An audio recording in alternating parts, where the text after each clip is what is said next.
Viewers, welcome back to the South Main Auto Channel. That's a comeback here, the 2007 Chevrolet. It's got the big 5.3. You guys might remember this from a previous video. It came in, it was running rich, the alcohol counter was off. Now it calculates the alcohol based on oxygen sensor input after a refueling event. It can estimate the amount of alcohol that's in the fuel.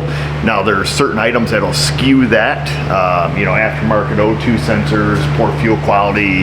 The list goes on there. That's neither here nor there. It was a simple reset. That problem solved. Guy's been driving a truck for quite some time now. If you remember in that video though, it had a couple codes beyond the rich code. One of those was for the NOx sensor.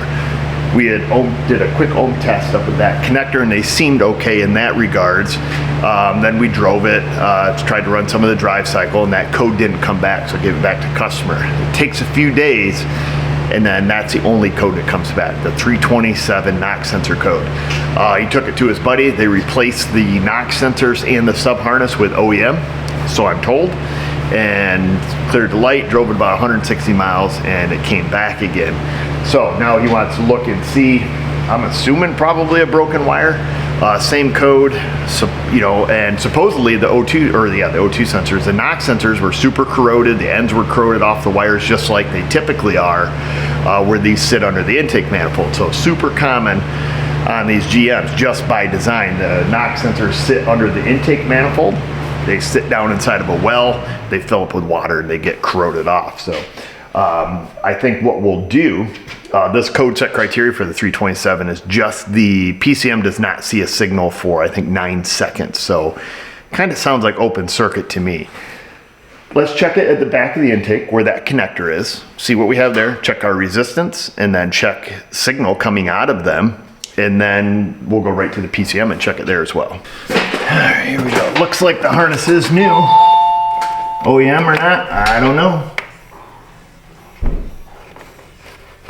Definitely new. Does not appear to be OEM.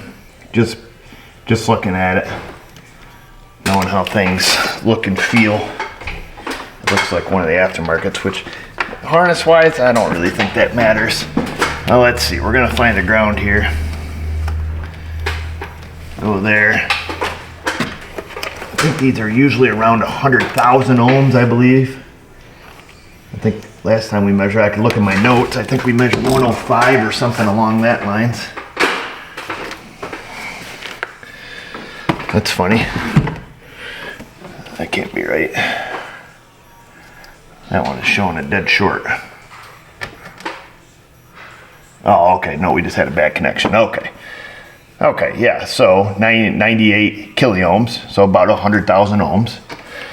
That's on that one. That was weird. It coming up as 0 before. And then this one, that is really bizarre that was showing 0 ohms. Might have just had a bad connection. Usually if I have a bad connection though, it goes OL. Okay, so 98 kiloohms on that one.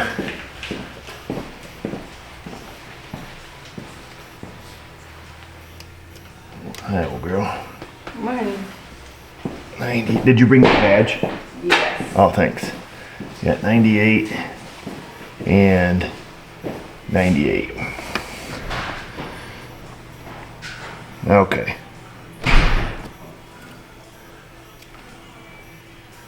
All right, I'm gonna leave that connection on right. Well, actually, no, we gotta get a set of different leads. Let's see if these NOx sensors are working there. I assume they are. That seems to be about a typical reading on them, if I remember correctly. So we're gonna switch gears here a little bit. Let's plug in a scope lead here. All right, gonna do the same thing. We're gonna check for AC voltage by tapping into a NOx sensor. So we'll go with our scope. We'll put these leads on here and we'll hook them up the same way.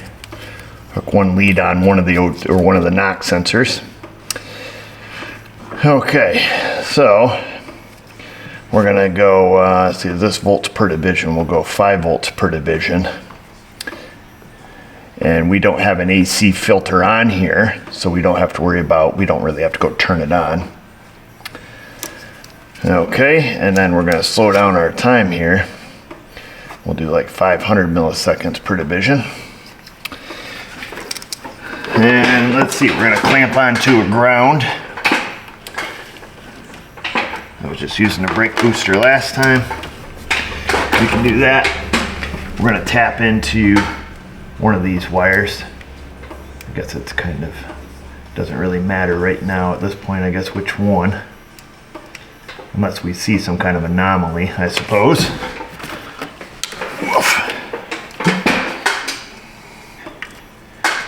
Okay, let's get a striking apparatus, give her a few whacks and see if we see a signal. Now you gotta pretend to be a 6.2 liter. See what I did there?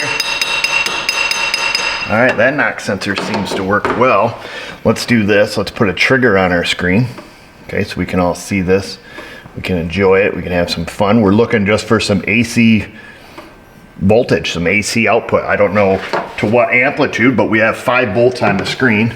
Usually it'll hit somewhere around there. All right, we can speed that up a little. Son of a... 2 milliseconds per division. Let's dig our hammer back out of the grill. Gotti. I'm just tapping down on this intake bolt. Okay. Knock, knock, baby.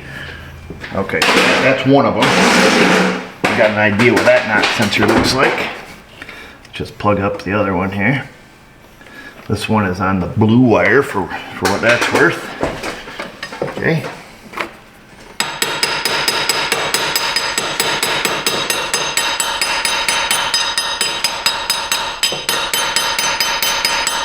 Now there's going to be a little different amplitude because I'm assuming the blue wire is probably the one further back. So there's one kind of towards the front of the engine, one kind of towards the back. So let's see if we get a little better signal for tapping on it back here on an intake bolt. Let's see.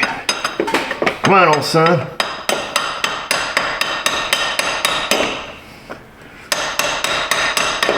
Nope. About the same. Tap on the front one. Yeah, it must be the back one. I can't help to. I don't want to smashing stuff up too bad here. Either way, doesn't matter. Both of them work. Step 2. Now that we verified sensor resistance and we verified that the sensors can output, what we need to do at that point is see, is the wiring harness good to the main brain. We've seen a lot of mouse damage under those, whatchamacallits there, under those fuse boxes in the past, so wouldn't surprise me if we find something there. But I think I talked to the guy. I thought he told me that he had this cover off and didn't see anything, didn't see any rodents anyways. Both knock sensors here, they go up and to the left. They hang a Louis and then they go straight to the PCM. So I'm gonna find it looks like pin 11 and pin 51 on connector C1, big 80 pin connector. I'm gonna see if we can't just pull the plastic off it, get our peepers down in there and find those wires, back probe them, resistance check, I guess we could do that. I guess we don't have to, our scope's already on. We'll just leave our scope set up and we'll run that same test at the PCM with this plugged up. And theoretically, we should have the same readings. The other thing we could do a resistance check on it for sure. That would work. We could skip right to that because we know the sensor works, but however you decide you want to do it, looks like there's a light blue wire and a dark blue wire on the vehicle harness side. Comes down and it does go under the box. So it wouldn't surprise me. If I found something under there, my face would look like this. That's my not surprised face. I don't remember how to take these plastic things off. So I'm gonna turn the camera off, do a little investigative pulling. We're in, baby. Well, at least we're where we need to be here. I'm getting a probe. Pin 11 and 51 right next to each other on C1 or J1, connector 1 here, the blue one. Now I have not unplugged it. Now these, that style connector is prone to something, corrosion we'll call it. We'll let our scope get turned back on. I'm gonna move our trigger down just a little bit. I'm gonna set that down here. Can you guys see that? Probably not, if I'm doing a good job. Get our glasses on. We're gonna come down first wire, pin 51. It's the dark blue.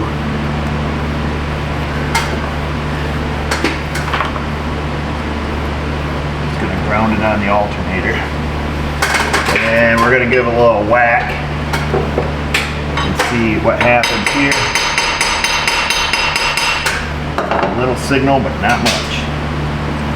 We do want to make sure we have a good ground. Move our trigger down a little more.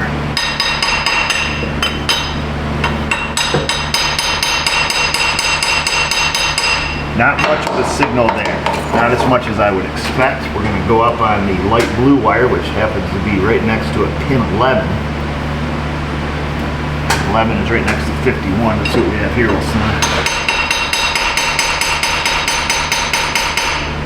This one has a much higher amplitude signal. Okay, done. Okay, so that one appears to be good. We're going to double check our dark blue. And then we're going to see if our dark blue wire is the one that's setting the code. You know what I mean, Jelly Bean? Okay, so we don't seem to have a great signal on our dark blue wire. Now we got a 327 code. Dark blue sensor just says knock signal. Light blue says knock signal. Dark blue, knock sensor 1. That's what the 327 code is for. Okay, Houston, we have a problem.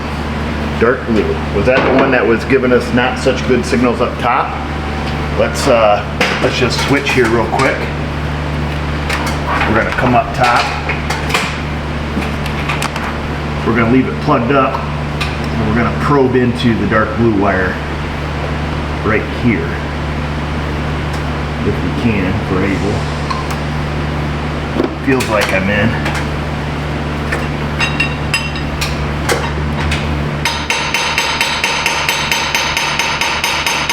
Interesting. Let's unplug it.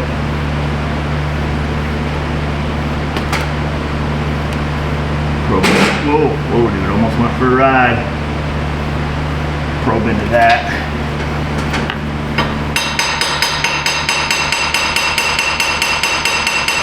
Okay, unplugged, I have a signal there. Plug it up. Keep it probed. Something when I plug it in. Okay, we've gathered data. Let me cut the key off. We're going to unplug that against my better judgment. We're going to unplug the connector there on the ECM.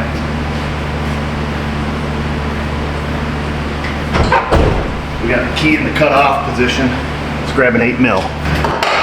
Well, it wouldn't be the first bad decision I've made in my life. Let's go put the 8mm back, grab us a 7. We're back with the 7. This connector does look like it's sitting on here a little bit crooked, if I had to guess. Hopefully it's not jammed right full of corrosion. I don't know why that would make our signal disappear if it was just not seated all the way. Okay, looks good, not full of corrosion. Let's do this. It was the 11th one in. So we're going 1, 2, 3, 4, 5, 6, 7, 8, 9, 10, 11. This one should be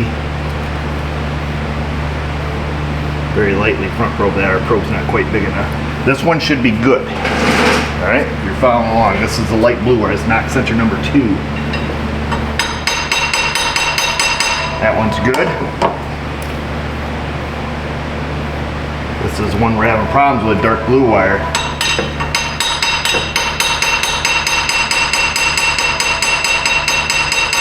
That one's good. Ooh, when we plug it into the main brain box though, that's where we're having issues. Let's do this. Let's get our wires here. Let's do a resistance check right from here up to there. That's gonna confirm our wire integrity. Did I just use the word wire integrity and resistance check all in the same sentence on a video? Scratch all that out. It's gonna confirm we have connection. It does not confirm wire integrity or current carrying capacity of the wire or anything really.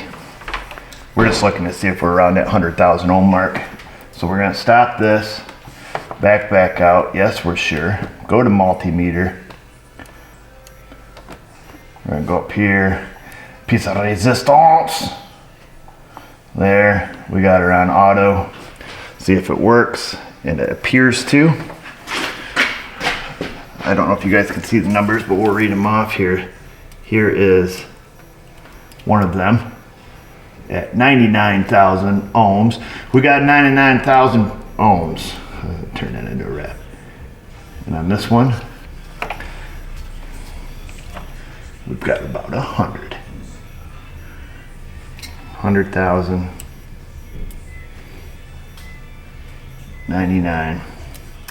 Very interesting.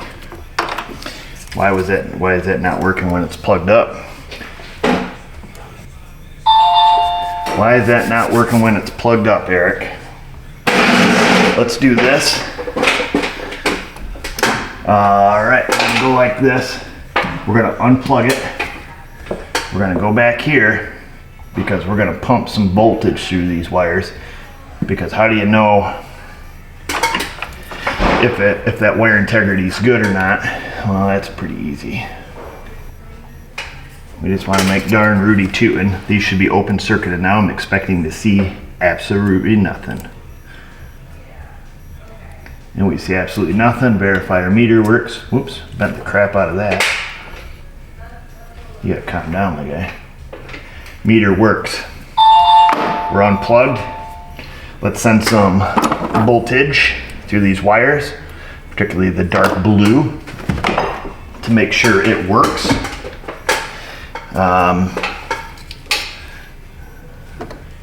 Dark blue is the toppy. What the heck did I do to my probe? It was fitting in there just ever so gingerly. All right, we'll do that. Let's grab a jumper wire and a probe and send some voltage there. We'll grab a test light and we'll light it up. Time to do some sketchy stuff. Doo-dah, doo-dah. We're going raw dog, no fuse. Okay, we've got 12 volts directly from the alternator going into the dark blue wire, which should be this wire here. It should light a 4 amp test light, and it does. That's way more current than that wire will ever handle. And then we're gonna go light blue, just for the sake of it, even though this is not one we're having a problem with. Here's light blue, full 12 volts. Should be our bottom wire here. Just gonna hold that there. Ooh, hot. Okay, light blue, dark blue, both can carry current. There's no open in that wire. Pin drag feels great. We're back on the dark blue. Very lightly front probe that. Lots of sparks, lots of current. Yeehaw. Okay. Now what? Now we plug it back up. If our signal goes away, you need a new main brain box. You hear that, Vanessa? Mm-hmm. We're talking brain boxes Monday morning, bright and early. First guy. You need me? Yeah.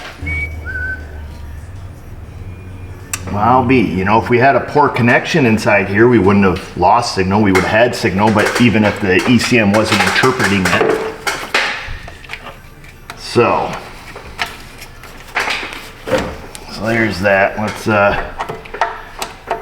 make sure you remove your 12 volt power before plugging this back in.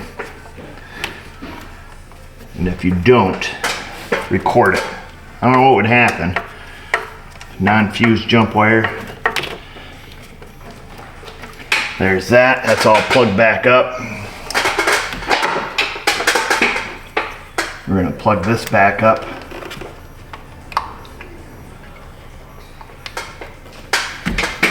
There's that. We know our wires can carry current, so that's good. We don't know what wire is what up here right now. Looking like these two. Looking like these two, he says. Here's our ground.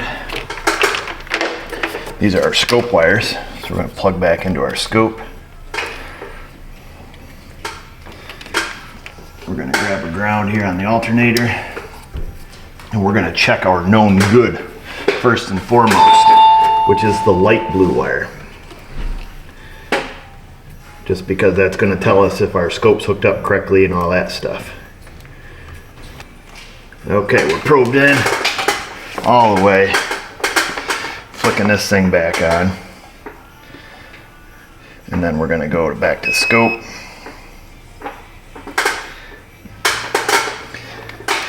Take a second here. We'll go 2 volts per division. Oops. We'll set our trigger right there. And 10 milliseconds per division with a trigger. Known good. Knock sensor numero 20.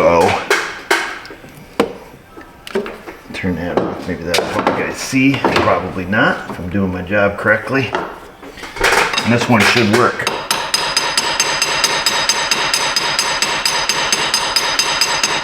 Like a charm. Let me just make it.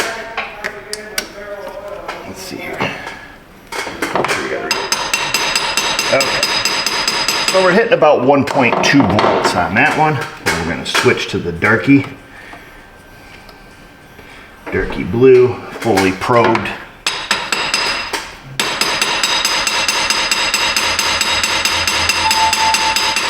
We're just not getting the amplitude.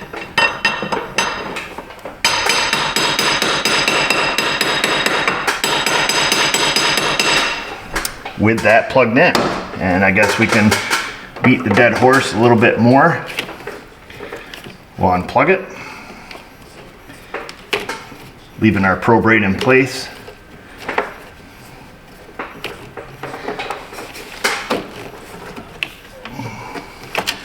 There's that unplugged.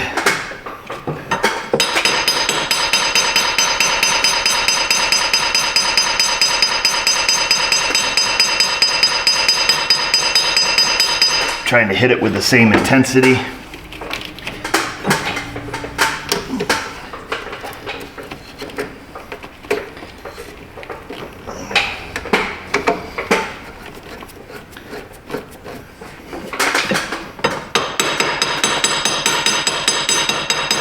So just barely tapping it easily comes past our trigger.